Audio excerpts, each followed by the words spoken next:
the wife of Mr. Okonkwo was pregnant, and this pregnancy, the whole story behind it was they have been married for close to 12 years. Mr. Okonkwo got married to her, the wife, when he himself was 28. So it was about 40 when the child, came through. But there was a lot of stuff. He was broke. As at this time, he's lost a lot of money.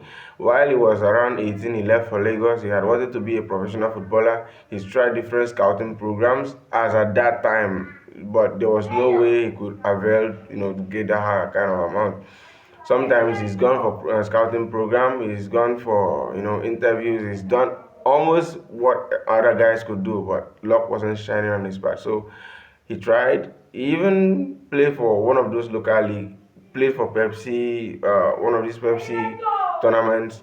So after he tried his luck and there was nothing he could do, right now all of the money is made from business. He squandered it. He's even gotten loan from different people to finance this movement. Since there was no father and there was no mom, it was just him and his junior brother Ikenga. So he couldn't make it through. He decided to settle and start a family. But unfortunately, it was a different ballgame entirely. His wife was from the community, but they met there in Lagos.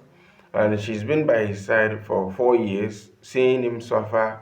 And, as a hustler now, someone that really need to make ends meet. He's tried his best. He's always dreamt of being one of those football icons. But unfortunately, the number 10 with the name Kunkwa wasn't birthed. So the dream wasn't realized. Now he's gotten married, they've waited on God, prayed, did all the good. He's even resolved to start business. And at the age of 30, he's given up on sports, decided to do business. He tried all he could in Lagos to no avail. So he decided to relocate to the community. And things were not even moving his direction because as I when they left, the oil palm farm, they are giving it on lease to someone. To get money. So now he's back, but there was no money to retrieve the farmland. So he had to, do menial job and try as much as he can to coordinate with what was left, to see how things goes. So they have been in the community for almost 10 years. No child, nothing, nothing. But his younger brother, that one was just learning one trade from the boss. Things wasn't even moving fine for him too. So he tried his own best, but it just seems they were cursed. Yeah. Now, fast forward to this time, while these other guys were celebrating their 10th year marriage anniversary, Ikenga already had a daughter. He was a junior to Okonkwo, but he's already made, a baby, a girl. So they named the girl Chidera. Now, this 2 years later, the wife was now in for the labor. Okay, so there was complication in the birth of this child. They had waited on God for this baby. It was so much precious to them.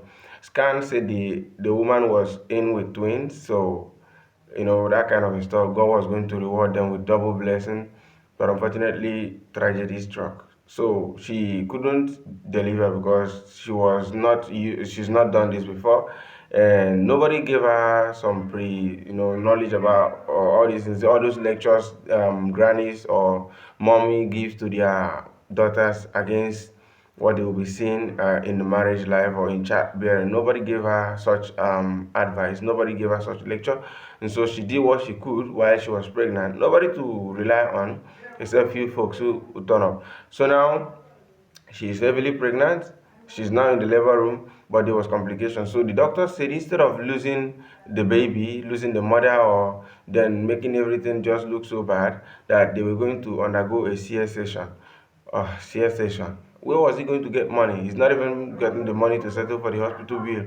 Is this CS session that is going to be able to get the money? So he remembered one of his friends, and this his friend, then he was a businessman, also mid-age like himself. So he had to run to this chief. Then the man was the son of the current king. Yes.